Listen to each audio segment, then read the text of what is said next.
Thank you, Mr. Chairman and members of the committee. My name is Karen Law, and I'm the Executive Director of Pro-Choice Resources. We're a local nonprofit that provides comprehensive sexuality education, financial assistance for abortion care, and after-abortion discussion groups. What seems to be missing from the discourse that's been taking place here in Minnesota is the voices of the women who will be most impacted by the bills that have been recently introduced. 2 weeks ago at work, I received a call from Susan. She was recently laid off and could no longer afford health insurance. She thought that she would be okay until she found work because she was healthy. However, she found out she was pregnant.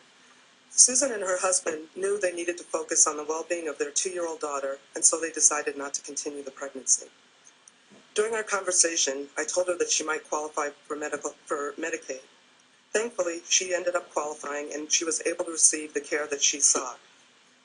Taking away insurance coverage for people like Susan could force women to seek dangerous alternatives. As we recently saw in Pennsylvania, lack of funds can force a woman to choose unsafe alternatives, putting them at risk. We should be focused on making abortion less necessary, not more dangerous and difficult. I know and you know that by limiting or restricting Medicaid coverage, it will not dramatically reduce the number of abortions, but could harm a woman's health or put her and her family at risk. Sadly, it's apparent that this bill will have an unfair impact on women of color, on women who are more likely to be living in poverty, on women who have the least access to resources, and women who are at risk, at therefore greater risk of an unintended pregnancy. Even if we disagree about abortion, we should agree that a woman should have access to safe, legal medical care.